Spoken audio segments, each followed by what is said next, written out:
we remain steadfast in our commitment in delivering local news that matters, stories that inspire, enriching the lives of Filipinos in the Philippines and across the globe. This is your GMA Regional TV. Buong puso para sa Pilipino.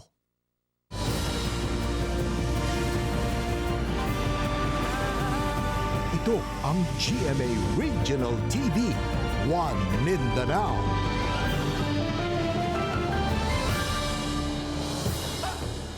Maayong hapon, Mindanao. Kini ang GMA Regional TV, One Mindanao. Hatod namo ang pinakadagkog pinakauling balita sa Mindanao.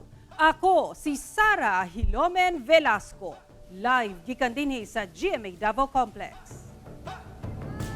James Paulo Yap, live gikan dinhi sa GMA Cagayan de Oro Station. Efren Mamak live desde aquí na GMA Zamboanga Station. Gitay og magnitude 4.7 nga linog ang Davao City karong hapon lang. Giling ng gawa sa mga empleyado sa Sangguniang Panglungsod Building sa Davao City dihang nasinati ang kusog nga linog karong hapon lang. Sumala sa PHIVOLTS 351 karong hapon dihang nabati ang magnitude 4.7 nga linog kung asa natalang epicenter niini sa Davao City. Doon na kinigilawmon nga 30 kilometers ug tectonic ang origin. Nabati ang intensity 4 sa Davao City ug Kidapawan City, samtang intensity 3 sa Antipas, President Roxas ug Batalam sa Cotabato. Sumala sa CDRRMO, wala pa'y natala nga nadanyo so nasamdan ato sa linog. Apan giabisuhan ini ang BDRRMC nga i-monitor ang matag barangay sa posibleng mga nadanyos dala sa linog. Bisan sa pagpatuman sa price ceiling sa bugas, nagpabiling taas ang presyo sa bugas sa Bangkeron Public Market sa Davao City. Samtang ginamonitor na sa Department of Trade and Industry ang mga warehouse batok hoarding. Sa General Santos City, gisita ang mga tindahan nga wala mituman sa price cap sa bugas. Ari ang report ni John D. Esteban. Base sa monitoring sa Department of Agriculture ug Department of Trade and Industry Region 11, taas gihapon ang presyo sa bugas sa Davao City. Kinibisan sa pagpatuman sa Executive Order 39 ni President Ferdinand Bongbong Marcos Jr. nga nagmando nga dapat dili muusbaw sa 41 pesos ang presyo sa regular milled rice, samtang 45 pesos sa well-milled. Dinhi sa Bangkeron Public Market, ana sa 50 ngadto sa 57 pesos kada kilo ang presyo sa bugas. Dinhi sa pwesto sa retailer nga si Francis, doon na pa sila 15 kasako sa well-milled rice. Doon na po sila 35 pa ka mga karaang stock sa bugas sa ilahang bodega. Dili pa sila makapaubos sa ilahang well-milled rice nga presyo, gumikan mahal pa ang ilahang kumprada. So sa karon 50 pesos per kilo ang ilahang baligya sa well-milled rice. Malugi pa mi. Munang untag matagan pagtaas-taas po na kuan pod kay para makabawi-bawi pa po. Di pa usab daw makatuman sa maong mando ang rice retailer nga si Daniel kay malugi pa sila og kapin 200 pesos kada sako. Isod kay kuan ma'am kanang magbagsak mi diretso og presyo, malugi mi dili mi kabawi sa mong puhunan. Pero alang sa mga consumers, nagpait na jud ang mga kuan tungod sa nagmahal. Kasi pwede pa mag-ubos pa ang presyo, basig makaya pa, dapat mag-45, 42. Sumala sa DTI, muhatag pa sila og 7 ka adlaw nga lugway sukad sa implementasyon sa EO39 adlaw Martes. Una nila kini ipatuman sa hingpit. There is this directive from our DTI head office na price monitoring lang yun muna for the first 7 days. So more on profiling or kinukuha natin yung mga information sa mga buying price at selling price nila in the market, and then ano yung source, local or imported. Gawa sa retailers, gimonitor na sab ang mga warehouse sa bugas aron masigurong walay hoarding ug dili mamanipula ang presyo. 3 ka warehouse sa Davao City ang unang giinspeksyon. So wala namang hoarding, only that ang buying price nila is really mataas, and reasons given by mga warehouses or mga suppliers, lalo na yung mga importers, because lean season, since July kasi walang harvest ang ating local farmers, so minus ang supply for our locally produced na mga rice, and the harvest season will start next month, October pa.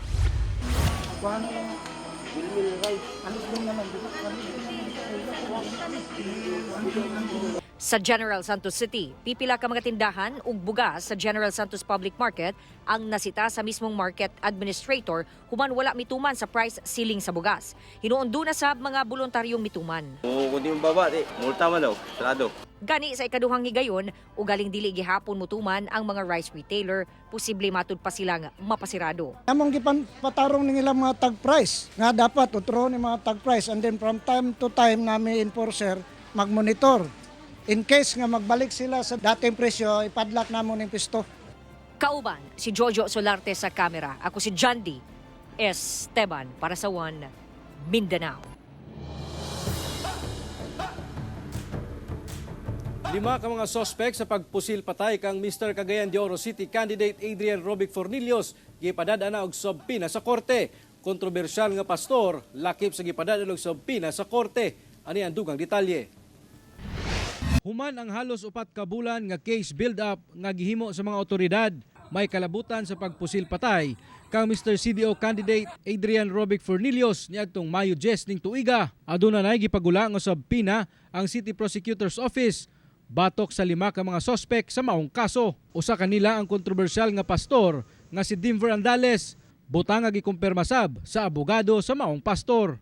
Ipatubag na ta. So, pasalamat laming nga gitagaan nami og higayon nga makatubag na kay mumaning this is the best time for us to answer kay makalatag naman mi sa among mga ebidensya. So, katong mga huhungihong, katong mga statements sa ubang mga tao nga nagpin down sa among client, at least karon amo naging matubag. Unang migula ang pangalan ni Pastor Andales sa social media o gipasanginlan kini nga mao kuno ang mastermind sa pagpatay kang Fornillos. Usa sa ginatudlong hinungdan ang matud pa love triangle. Apan gibarugan sa abogado niini nga inosente ang ilang kliyente. Now we have veered away from the real issue, which is whether or not ang among kliyente involved ba sa gi-charge nga murder. Mo man na siya. It's not the love triangle, what it's whether or not involved ba gid siya. Which is the evidence would show. So may nga, well, tubagon ra gid namo. Sa karon, mihangyo kuno sila og napulo ka adlaw nga extension. Samtang ginahanay kuno sa ilang kampo ang ilang counter affidavit. Sa kabahin sa abogado sa pamilyang Fornillos, welcome development kini sa ilang gitinguhang hustisya. Trial will ensue very soon, and then those who are called to answer for this incident will have their chance to defend themselves in the court of law. Kauban si Makoy Sempron sa kamera. Ako si James Pauliap para sa One Mindanao. 20 anyos nga babaeng wanted sa kasong anti-trafficking in person balhog karon sa prisuhan sa General Santos City. Ani ang report ni Abby Caballero. Balhog karon sa Lagaw Police Station sa General Santos City ang 20 anyos nga si alias Joan, nga gikonsiderang top 5 most wanted sa city level ug top 6 most wanted person sa Region 12.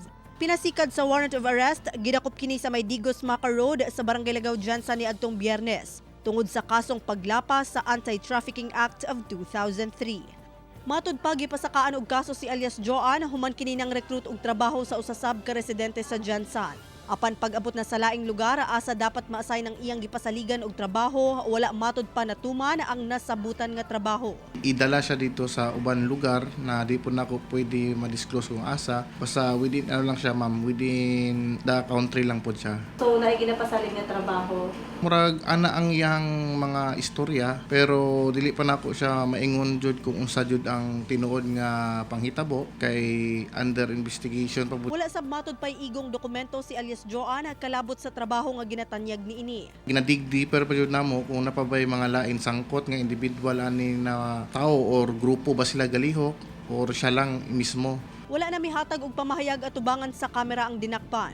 Samtang panawagan sa kapulisan, daling mo report kanila o galing usasab sa mga posibleng na biktima ni alias Joan o sa samang pasalig. Nagpahimangno sab kini sa mga gapangita og trabaho nga siguruhong lehitimo ang gina-applyan. Tay mga legit nga mga recruitment agency, pwede ta mo ato sa mga himpilan sa mga ahensya sa gobyerno sama sa DOLE or sa POEE para at least ang trabaho na atong sudlan is tinod siya. Nga di sila mabinuangan. Kauban si Gary Balantay sa kamera. Ako si Abby Caballero para sa One Mindanao. Kapin 20 ka hektarya nga luna sa kabukiran sa Socorro, Surigao del Norte ang gilamoy sa grass fire. Sumala sa Bureau of Fire Protection sa Socorro, nagsugod matud pa ang sunog sa kabukiran sa Barangay Pamusayngan pasado 1:00 sa hapon adlawng Domingo sa Mikuyanap sa Sitio Carbon. Paspas matud pa nga mikuyanap ang kalayo tungod sa mga uga nga sagbot. Giban ang banang ana sa 25 ka hektarya sa luna ang nasunog. Alas 7 na sa gabi diyang nakontrola sa kabomberuhan ang kalayo. Swerte nga walay naangol atol sa hitabo, gani pipila ka mga pananom ug usa ka farmhouse ang naapektuhan sa sunog. Sa karon ginatanaw pa sa kabomberuhan ang posible nga hinungdan sa kalayo. Sa Facebook post ni Socorro Mayor Riza Timkang, kinimatud pa ang usa sa pinakadakong sunog nga natala sa ilang lungsod. Mapasalmaton sab kini sa panagiusa sa matag ahensya ug sa publiko sa nahitabong sunog.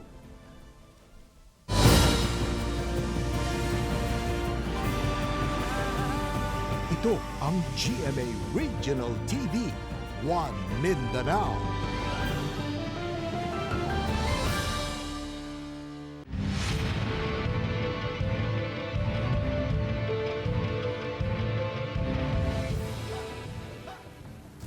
Usa sa mga ginatutukan karon sa Cagayan de Oro City Comelec Office ang cyber patrolling aron ilang mamonitor ang premature campaigning sa social media.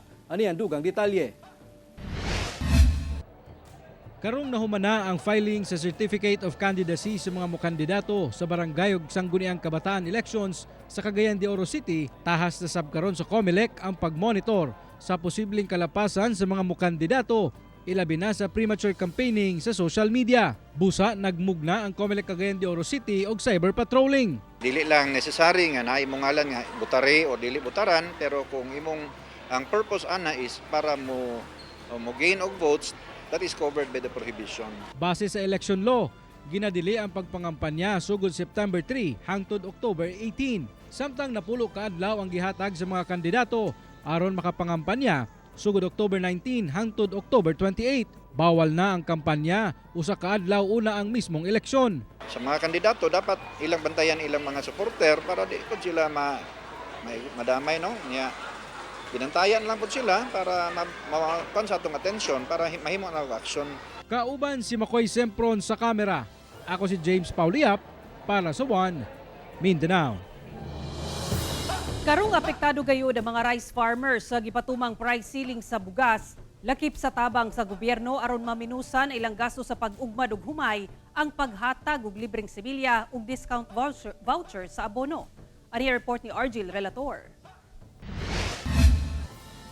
Anaa sa 1,500 ang rice farmers sa Davao City kung asa ang matag-usa, dunay tag-medya hangtod usa ka hektarya nga production area. Luyo sa pagsaka sa presyo sa bugas sa merkado, magdula lang matud pa sa 18 hangtod 19 pesos ang farm gate price o ang presyo matag kilo sa fresh palay na ginapalit gikan mismo sa mga mag-uuma. Baba actually siya, sir, kung i-compare nimo siya sa kamahal karon sa inputs. Katong mga 21 ang presyo sa fresh palay before, okay to siya kay dili pod barato pa man ang ato mga fertilizer adto, no? Barato pa pod ang labor. Karon kay nagmahal naman gud siya, so murag dili siya balance. Dili man matud pa nila kontrolado ang presyohan sa mga negosyante sa pagpalit nila og palay gikan sa mga mag-uuma. Apan dunay mga tabang nga ginahatag ang gobyerno ngadto sa mga mag-uuma aron maminosan ang ilang production cost. Naatay ginahatag na libre nga similya, no, sa humay. Certified seeds na siya from the national under siya sa RCEP nga program. Then sa pagkakaroon naapod tay fertilizer discount vouchers ang ginapanghatag, no. 4,000 pesos per hectare kung naa sila isa ka hektarya nga humayan. Nakatakda ng magkita ang City Agri ug supplier aron sa butan nga mas ipaduol sa mga mag-uuma ang pag-avail sa maong fertilizer discount voucher. Kinahanglan nga rehistrado sa registry system ang mag-uuma aron maka-avail sa mga ayuda gikan sa gobyerno. Sa Zamboanga City, ana sa 17 hangtod 19 pesos per kilo ang palit sa humay. Sumala sa National Food Authority Zamboanga, dili hinuon kini ubos kaayo. Nagparayon sa mga ahensya sa ilang programang Palay Marketing Assistance Program for legislatures and local government units nga gipondohan og 10 million pesos. Sa maong programa sa matag kilo sa humay nga ibaligya sa mga mag-uuma ngadto sa NFA, adunay dugang 5 pesos. Actually, okay yung presyo ngayon, ma'am. Compared mo sa last year or 2 years ago kung saan umabot lang sa 14 to 15 pesos. Yung buying price ng NFA ngayon for clean and dry palay is 19 pesos plus the incentive given by LGU kasi may MOA kami na lahat ng farmers na mag-deliver ng palay dito sa NFA, bibigyan nila ng incentive of 5 pesos per kilo. Hinoon ipasalig ang City Agriculturist Office nga parayon ang ilang pang-apod-apod sa mga mag-uuma o mga similya sa humay, fertilizers, lakip ang mga chemical kung ugaling adunay infestation.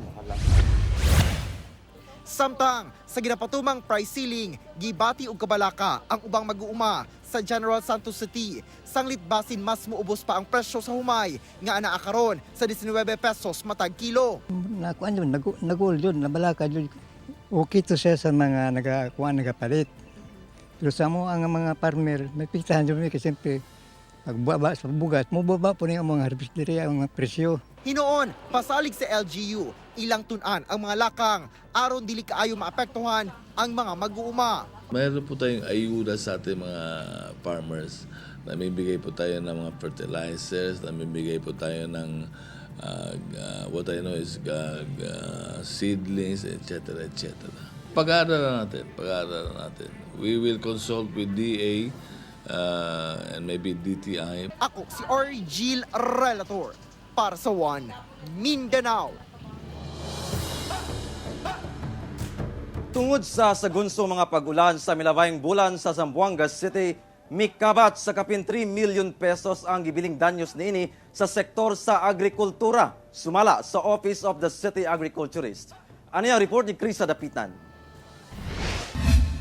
Tungod sa nasinating sagunsong mga pag-ulan sa Zamboanga City, nga miresulta sa grabeng pagbaha, labing naapektuhan gayud ang mga pananom sa kaumahan o ang sektor sa agrikultura. Sumala sa City Agriculturist Office, miabot sa 3.7 million pesos ang nadanyo sa maong sektor. Labing naapektuhan ang mga umahan sa humay, gisundan sa mais ug mga gulay. Moabot sab sa halos 48 ka ektaryang luna ang nadanyos. We're giving them assistance, so be it may calamity tayo or what, in terms of their yung similya nila. Pero yung iba kasi dito, naka-harvest naman po sila. Yun nga lang, na early harvest sila. 8 sab ka barangay ang labing naapektuhan. Kini mao ang Tulungatong, Vitali, Manikahan, Bungyaw, Kinipot, Kuruan, Latuan ug Sibulaw. Busa, ginauhag karon sa buhatan nga mag-register ang mga mag-uuma sa Philippine Crop Insurance Corporation kung diin pwedeng mahatagan ang mga mag-uuma og dugang ayuda sama sa pinansyal depende sa nadanyo sa ilang pananom. Hinoon, malaumon ang buhatan nga makabawi ug makabangon pagbalik ang mga mag-uuma sa tabang nasab sa gobyerno. Kauban si Alta Rosales sa kamera, ako si Krisa Dapitan para sa One Mindanao. Cast sa GMA drama series nga Love Before Sunrise, mi kompleto sa 25th na festival experience sa mga taga General Santos City. Gani giatangan og gidagsa gayud sa mga general ang ilang performances atol sa Kapuso Mall Show. Ani report ni Abby Caballero.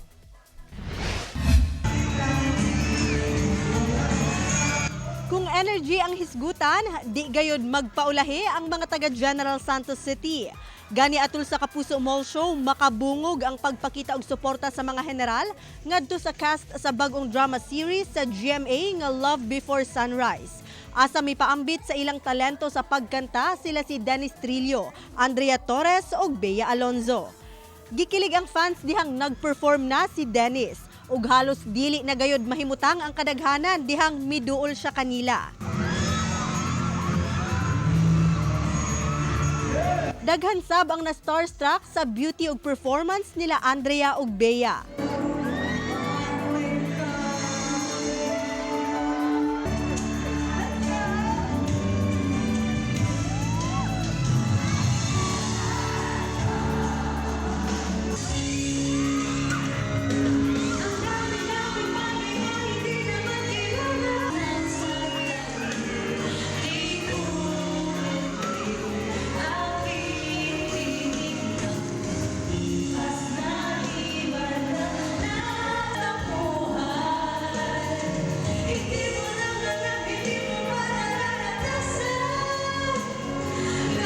Pipila na sa matod pa kahigayon nakabisita sa Jansan sila si Andrea ug Bea. Mapasalamaton matod pa sila sa walay puas nga suporta sa mga general. Ako naman lagi excited bumalik dito ng Jansan. And syempre, ang tagal na rin since the last. So nakakatuwa na ganun pa rin sila, very warm and tuna festival pa. So thank you so much. Nag-enjoy ako kanina. Sobrang init talaga ng pagtanggap nila and na-miss ko rin pumunta dito sa Jansan kasi I remember yung huling balik ko dito, parang before the pandemic. Ramdam namin yung warm welcome lahat ng mga general nating mga kapuso. Kaya maraming salamat sa inyong mainit na pagtanggap sa amin. Samtang karong September, duna na say dapat atangan ang atong mga kapuso ang Love Before Sunrise, nga mao ang pinakabagong drama series sa Kapuso Network. Kwento to ng mga ordinaryong tao, may extraordinary na love story. Makaka-relate yung mga tao manonood dito.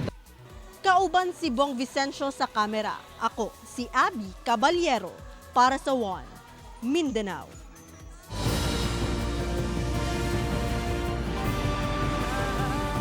Ito ang GMA Regional TV, One Mindanao.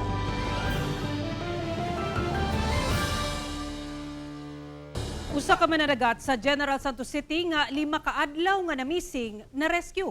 Ang mananagat nagpalutaw-lutaw matud pa sa parte sa Pacific Ocean sa may Davao Oriental una na rescue.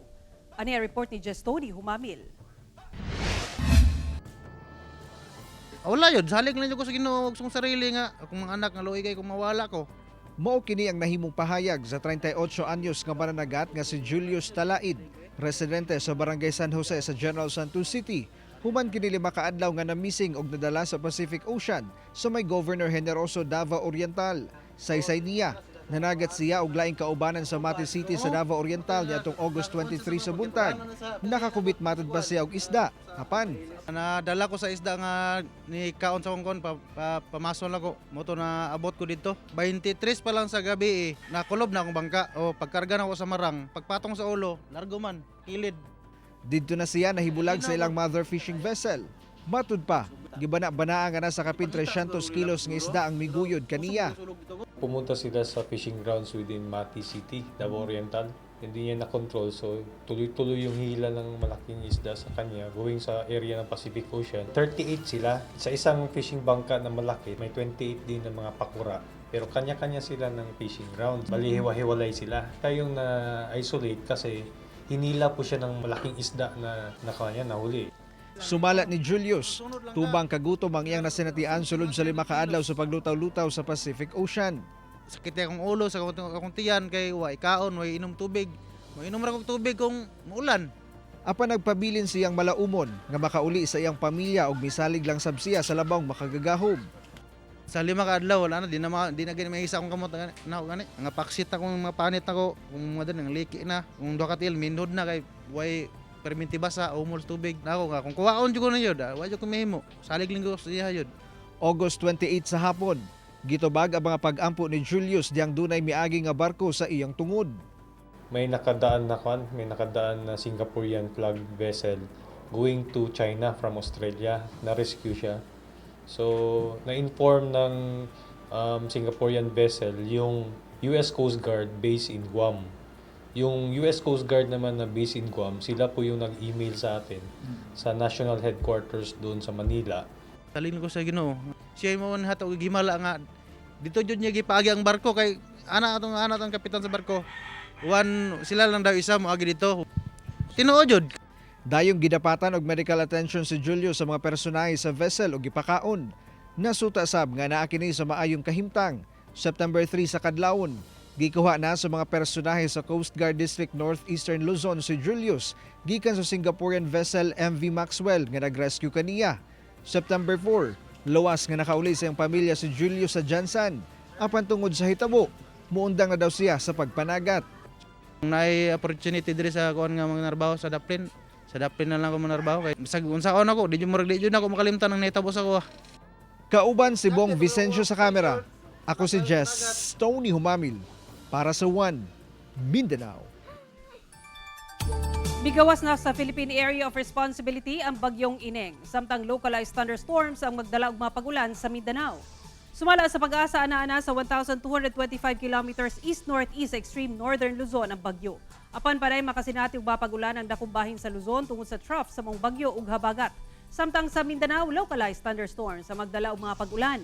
Posibleng masinati ang kusog mga pag-ulan sa Zamboanga Peninsula, Northern Mindanao, Barm, Socsargen ug pipila ka bahin sa Davao Region karong gabi. Busa mag-igmat sa mga posibleng pagbaha ug landslides. Mao kadto ang mga ulahing balita sa Mindanao karong adlaw. Mamahimo ninyo kini makita pag-usab pinaagi sa pagbisita sa official website sa GMA Regional TV o bisitaha ang among official YouTube channel ug i-click ang subscribe button para sa pinakaulahing balita.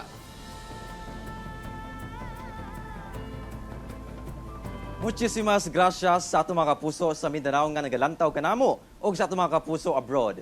Padayon lang sa pagtutok sa mga lokal nga balita matag adlaw tungkol sa GMA Regional TV Local News Matters. Kini ang GMA Regional TV 1 Mindanao. Tibok pwersa para sa mas dakong misyon ug mas halapad nga pagserbisyo sa nasod.